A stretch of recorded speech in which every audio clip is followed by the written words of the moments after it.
नमस्कार दोस्तों, मेरा नाम है अभिषेक और स्वागत है आपका इन्वेस्टेक गुरुकुल चैनल में। तो दोस्तों, आज की डेट में हमने निफ्टी में बहुत ही ज़्यादा एक तरीके का फ्री डाउनफॉल देखा है। और आज का अगर हम डेटा देखें तो निफ्टी ने ऑलमोस्ट 17,000 के लेवल्स को भी टच कर दिया था। और ये काफ़ी अलार्मिंग सिचुएशन हो गया था, क्योंकि इसके बाद में निफ्टी का 16,800 का ही सपोर्ट बनता है। लेकिन उसके बाद में निफ्टी ने थोड़ी सी रिकवरी दिखाई है, थोड़ा सा बाइंग हुआ है लोअर लेवल्स पे, और फाइनली इसने 17,149 का जो लेवल्स था इस पे आकर के क्लोजिंग दी है। लेकिन ऑलमोस्ट इसने आज 468 पॉइंट्स में आज इसमें गिरावट भी देखने को मिला है। इसलिए दोस्तों, मैंने एक 14 जनवरी को एक वीडियो निकाला था जिसमें मैंने आपको कहा था कि आप यहाँ पर से थोड़ा सा प्रॉफिट बुकिंग कर सकते हैं अगर आप शॉर्ट टर्म इन्वेस्टर हैं और आप लमसम में इन्वेस्ट करते हैं, ताकि आपको थोड़े दिन के बाद में इसमें से प्रॉफिट बुकिंग करना है। तो ये जो 14 जनवरी को मैंने जो वीडियो निकाला था, इसमें मैंने आपको कहा था कि आपको एटलीस्ट 50% का अपना प्रॉफिट बुकिंग करके रखना चाहिए। और 14 जनवरी का अगर आप यहाँ पे डेटा देखेंगे तो उस दिन निफ्टी ऑलमोस्ट 18,255 पॉइंट्स पे क्लोजिंग दिया था। तो ऑलमोस्ट उस समय निफ्टी अपने पीक पे चल रहा था। इसलिए दोस्तों, अगर आप एक शॉर्ट टर्म इन्वेस्टर हैं और अगर आप चाहते हैं कि आप लमसम में बस थोड़े दिन के लिए इन्वेस्ट रहें और आप प्रॉफिट बुकिंग करके निकल जाएं, तो ऐसे ऐसे जो पीक्स आते हैं इसमें आपको प्रॉफिट बुकिंग का सोचना चाहिए, क्योंकि कल को यहाँ से मार्केट ऊपर जा सकता है, कल को यहाँ पे मार्केट नीचे भी जा सकता है। इसलिए आपको ऐसे ऐसे जब पॉइंट्स आए तो उस समय कुछ एटलीस्ट 50% का आपको प्रॉफिट बुकिंग करके चलना चाहिए। लेकिन दोस्तों, अगर आप शॉर्ट टर्म इन्वेस्टर हैं और इस पर्टिकुलर जोन में आपने कोई भी प्रॉफिट बुकिंग नहीं की है, तो आपको एक बहुत ही अभी डाउनफॉल देखने को मिलेगा अपने पोर्टफोलियो में। लेकिन अभी आपको घबराना नहीं है, क्योंकि एक नीचे में एक लेवल यहाँ पे 16,800 से 17,000 का लेवल्स है, जहां पे आप वापिस से खरीदारी कर सकते हैं।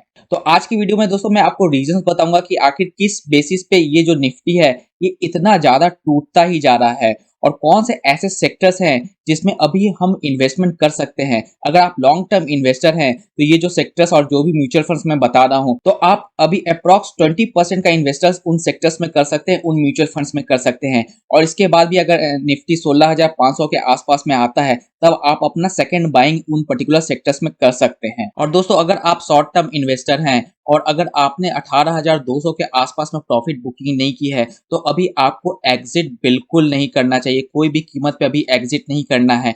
अभी आपको बाई करके चलना है, और जो भी लेवल्स है 16,800 का पहला लेवल निकल के आ रहा है और उसके बाद में 16,500 पे, इस दोनों लेवल्स पे आपको थोड़ी सी बाइंग करके और फिर होल्ड करना है। और दोस्तों, आप लोगों से रिक्वेस्ट है कि अगर आपने हमारे चैनल को सब्सक्राइब नहीं किया है तो प्लीज प्लीज सब्सक्राइब कर लें, ताकि इसी तरीके के अच्छे अच्छे वीडियोस, अच्छे अच्छे बाय एंड सेल जोन्स हम लोग आपको बताते रहें। और दोस्तों, अगर आपने सब्सक्राइब कर लिया है तो प्लीज लाइक जरूर करो वीडियोस को, क्योंकि दोस्तों हमारा मोटिवेशन बस इन सब्सक्राइबर्स से ही आता है। इसलिए आपसे हाथ जोड़ के विनती है कि लाइक और सब्सक्राइब करना ना भूलें।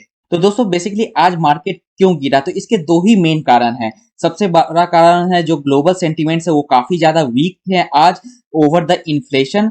और दूसरा है जो मॉनेटरी पॉलिसी जो यूएस लाने वाली है, वो मॉनेटरी पॉलिसी अपना जो है वो टाइट करने वाली, इसलिए जितने भी एफआईआईस है वो इंडियन मार्केट से सेल ऑफ पोजीशन ले रहे हैं। तो आखिरी इस दोनों जो पॉइंट्स है, इस दोनों का मतलब क्या हुआ, तो इस दोनों के मतलब को एक बार समझते हैं। दोस्तों, सबसे बड़ा रीजन है क्या कि यूएस फेडरल रिजर्व जो है उसने एक वार्निंग दी है कि वो अपकमिंग मंथ्स में इंटरेस्ट हाइक कर सकती है, जिसका कि काफी ज्यादा नेगेटिव इंपैक्ट पड़ रहा है सारे कंट्रीज पे। क्योंकि फेड ने ऑलरेडी कह दिया है क्या कि उनको इंटरेस्ट रेट बढ़ाना बहुत जरूरी है, क्योंकि इन्फ्लेशन जो है उनके कंट्रीज में, अदर कंट्रीज में भी काफी ज्यादा बढ़ रहा है, और आने वाले कुछ महीने में ये एक्शंस को वो इंप्लीमेंट करते हुए नजर आएंगे। इसलिए मार्केट में से जितने एफआईआईज है वो निकलने के फिराक में है। और दूसरा मेजर रीजन है दोस्तों कि यूएस का जो बॉन्ड यील्ड है उसने पिछले 1-2 साल के अंदर में वूपिंग 33 बेसिस पॉइंट्स का इंक्रीमेंट देखा है, और 2 ईयर हाई 1.89% पे आ चुका है।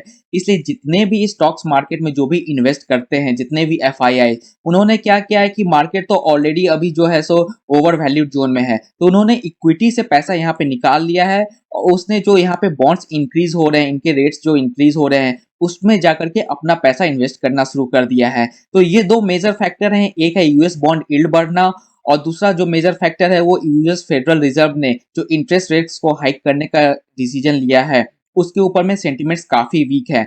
और दोस्तों एक बात मैं आपको साफ-साफ बता दूं कि ये सेंटिमेंट्स आगे आने वाले समय में बहुत ही इंपॉर्टेंट रोल प्ले करेंगे और मार्केट और कितना नीचे जाता है, इसको कैसे परसीव किया जाता है, क्योंकि हमारा यूनियन बजट भी आने वाला है। इसके ऊपर भी काफ़ी ज़्यादा नज़र रहेगी। तो ये कुछ ऐसे इवेंट्स हैं, अगर यूनियन बजट मार्केट के अकॉर्डिंग नहीं रहता है तो मार्केट ऑलमोस्ट 16,500 को भी नीचे तोड़ता हुआ नज़र आएगा। लेकिन आने वाले 1-2 वीक्स में अगर कुछ स्ट्रॉन्ग सिग्नल्स मिलते हैं, कुछ अच्छा सपोर्ट मिलता है, तो मार्केट वापस 17,500 के लेवल्स को टच करने की कोशिश करेगा। तो कल जब दोस्तों मार्केट खुलेगा ट्यूसडे को, तो 3 पीएम से पहले आपको कौन-कौन से म्यूचुअल फंड में इन्वेस्टमेंट करके चलना चाहिए, इसके ऊपर में हम लोग चलिए नज़र डालते हैं। और उसका रीज़न भी मैं आपको बताऊँगा कि आखिर यही सेक्टर्स को क्यों मैंने चुना है। तो दोस्तों सबसे फेवरेट अभी मेरा सेक्टर निकल के आ रहा है वो है निफ्टी आईटी का। जी हाँ दोस्तों, आप यहाँ पे देख सकते हैं क्या कि निफ्टी आईटी ने ऑलमोस्ट 39,400 का एक हाई बनाया था और अगर आप देखेंगे तो अभी 34,821 पे आज इसने क्लोजिंग दिया है, जो कि इसका बहुत ही स्ट्रॉन्ग सपोर्ट जोन है। और जैसा कि दोस्तों मैंने अभी 2 रीज़न बताए हैं जिसके कारण निफ्टी में काफ़ी ज़्यादा गिरावट आई है। एक है इंटरेस्ट रेट हाइक्स जो कि आने वाला है यूएस फेडरेशन के साइड से, और दूसरा जो बॉन्ड यील्ड है वो भी बढ़ने वाला है। तो ये दोनों जो इम्पैक्ट है, इस दोनों का जो इम्पैक्ट है वो ये आईटी सेक्टर पे काफ़ी ज़्यादा पड़ा है। इसलिए अगर आप लॉन्ग टर्म इन्वेस्टर हैं और आप जैसे कि टाटा डिजिटल कोई भी आईटी सेक्टर का म्यूचुअल फंड आपने ले रखा है और उसकी एसआईपी भी आपकी चल रही है, तो कोई डरने की बात नहीं है। उसी एसआईपी में आप थोड़ा अभी के समय में लमसम भी कर सकते हैं, क्योंकि अभी का सेक्टर ये जो है दोस्तों, ये काफ़ी ज़्यादा अट्रैक्टिव पोजीशन पे है जहाँ पे आप बाई कर सकते हैं। और ये जो प्रेशर आया है निफ्टी के आईटी इंडेक्स में, ये रिफ्लेक्ट हो रहा है नैस्डैक 100 से, क्योंकि दोस्तों आप यहाँ पे नैस्डैक 100 को भी देख सकते हैं कि इसने भी 16,500 का हाई बनाया था पिछले 1 महीने पहले, और अब ये 14,400 का लो पे चल रहा है। और नास्डैक 100 भी बस वही 2 कारण से गिरा पड़ा है कि बॉन्ड यील्ड्स काफ़ी ज़्यादा बढ़ चुके हैं, इंटरेस्ट रेट भी बढ़ रहा है। और ये जो नास्डैक 100 है, इसके जो मेन कॉन्स्टिट्यूएंट्स हैं वो मेजर जायंट जो आईटी कंपनियां हैं जैसे कि अमेज़न, माइक्रोसॉफ्ट, एप्पल, गूगल, तो इसका जो कॉन्स्टिट्यूएंट है इन मेजर आईटी सेक्टर्स में है। और नैस्डैक 100 में अप्रॉक्सिमेटली 60 टू 70% का एलोकेशन वो आईटी सेक्टर का है, इसलिए नैस्डैक में भी काफी ज्यादा गिरावट देखने को मिल रही है और वही गिरावट आपको रिफ्लेक्ट हो रही है निफ्टी आईटी में। इसलिए इस सेक्टर में अभी अगर आप लॉन्ग टर्म इन्वेस्टर हैं तो आपको 5 से 10% का इन्वेस्टमेंट करके चलना चाहिए। तो बात करते हैं कौन कौन से मेरे फेवरेट म्यूचुअल फंड है आईटी सेक्टर के। इसमें सबसे बड़ा मेरा फेवरेट फंड है वो है टाटा डिजिटल इंडिया फंड। 42.24 के एनएवी पे अभी चल रहा है, लेकिन आज जाहिर सी बात है इसमें भी गिरावट देखने को मिली होगी, और कल अगर ट्यूसडे को मार्केट वापस से गिरता है तो आप इसमें कुछ थोड़ा सा इन्वेस्टमेंट करके चल सकते हैं। और आप दोस्तों यहाँ पे मेरा भी इन्वेस्टमेंट देख सकते हैं क्या कि 21 जनवरी को भी इसमें मैंने 20,000 रुपए का इन्वेस्टमेंट किया था, और आज 24 जनवरी को भी मैंने इसमें 10,000 रुपए का इन्वेस्टमेंट कर लिया है, क्योंकि ये काफी अच्छा सेक्टर लग रहा है और उसमें मुझे लॉन्ग टर्म इन्वेस्टमेंट करके चलना है, इसलिए मैंने अभी 10,000 20,000 रुपए इसमें डालना शुरू कर दिया है। और दूसरा मेरा फेवरेट फंड है वो आईसीआईसीआई प्रूडेंशियल टेक्नोलॉजी फंड। इसकी करंट एनएवी जो लास्ट फ्राइडे की 175 की है, लेकिन इसमें भी हम लोग 5 से 6 रुपए की गिरावट आज जब रात में एनएवी ओपन होगा तब देख सकते हैं। तो कल जब ट्यूसडे को जब आपको इसमें इन्वेस्टमेंट करना है और मार्केट साइडवेज मूवमेंट में रहे तो आप इसमें भी इन्वेस्टमेंट करके चल सकते हैं। एसबीआई टेक्नोलॉजी जो कि 167.15 के आसपास में चल रही है, तो आप इसमें भी ट्यूसडे में थोड़ा सा इन्वेस्टमेंट कर सकते हैं, 5-10 हजार रुपए से ज्यादा का इन्वेस्टमेंट ना करें। तो अगला मेरा फेवरेट फंड है एसबीआई फोकस इक्विटी फंड, जो कि 266 के एनएवी पे लास्ट फ्राइडे को था, और आज जब मार्केट क्लोज हुआ है तो इसमें भी हो सकता है 3 से 4 रुपए की आपको गिरावट देखने को मिल सकती है। तो जैसे ही ट्यूसडे को मार्केट ओपन हो, अगर आपको 5-10 हजार रुपए इन्वेस्ट करना है तो आप एसबीआई फोकस इक्विटी के साथ भी जा सकते हैं। लेकिन दोस्तों एक ऐसा फंड है जिसमें अभी मैं आपको कोई भी इन्वेस्टमेंट करने की सलाह नहीं दूंगा, वो है पराग पारिक फ्लेक्सी कैप। ये 53.25 के एनएवी पे चल रही है, लेकिन आपको थोड़ा सा वेट करना पड़ेगा, क्योंकि इसका 30 टू 35% का जो इन्वेस्टमेंट है वो फॉरेन इक्विटीज में भी है, और फॉरेन इक्विटीज में भी बेसिकली जो टेक्नोलॉजी सेक्टर है उसमें इसका इन्वेस्टमेंट है। इसलिए आने वाले समय में हम लोग पराग पारिक फ्लेक्सी कैप में कुछ और नीचे का लेवल्स देख सकते हैं।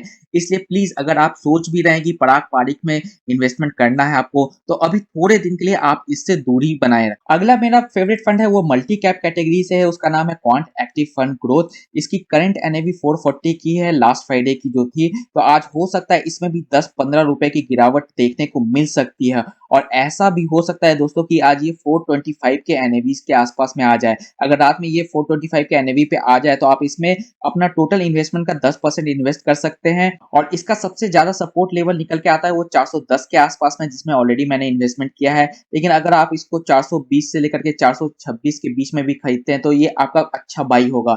लार्ज कैप की बात करें तो एक्सिस ब्लू चिप में भी आप आज की डेट में ट्यूसडे को इसमें इन्वेस्टमेंट करके चल सकते हैं, क्योंकि हो सकता है इसमें भी 1% की गिरावट आ चुकी हो तो 50.5 के आसपास में इसकी एनएवी आ जाएगी। 50.5 से लेकर के 51 के बीच में इसकी एनएवी आ जाएगी और कल अगर मार्केट गिरता भी है तो 50 के आसपास में इसकी एनएवी आ जाएगी। तो इस समय काफी अच्छा बाइंग अपॉर्चुनिटी निकल के आ सकता है, आप इसमें लमसम के जरिए इन्वेस्ट कर सकते हैं। लार्ज कैप की बात करें तो कैनरा रोबेको भी आज अच्छा खासा गिर चुका होगा, तो 46.37 के एनएवी पे ये लास्ट डे क्लोज हुआ था। तो आज हम लोग एक्सपेक्ट करते हैं कि ये 45.8 की एनएवी के आसपास में ये अपना क्लोजिंग दे रखा होगा। तो अगर मार्केट ट्यूसडे को भी गिरता है तो हम ये एक्सपेक्ट कर सकते हैं कि ये अपना 45.5 के एनएवी के जोन पे आ जाएगा, जो कि काफी अच्छा बाई जोन रहेगा और इसमें आप इसमें इन्वेस्ट कर सकते हैं। और अभी कुछ दिन के लिए दोस्तों मिड कैप और स्मॉल कैप में कोई भी इन्वेस्टमेंट ना करें। आप इस दोनों सेक्टर से अभी बचें और जैसे ही सही सिचुएशन आएगा तो मैं आपके लिए वीडियो लेकर के आऊंगा और आपको बताऊंगा कि कब आपको कौन से फंड में इन्वेस्टमेंट करना है। तो आशा करता हूं दोस्तों आज का वीडियो पसंद आया होगा। इसी तरीके के एजुकेशनल और इन्फॉर्मेशनल वीडियोस के लिए हमारी टीम के साथ में जुड़े रहें। तब तक के लिए दोस्तों खुश रहें, स्वस्थ रहें एंड कीप इन्वेस्टिंग। जय हिंद।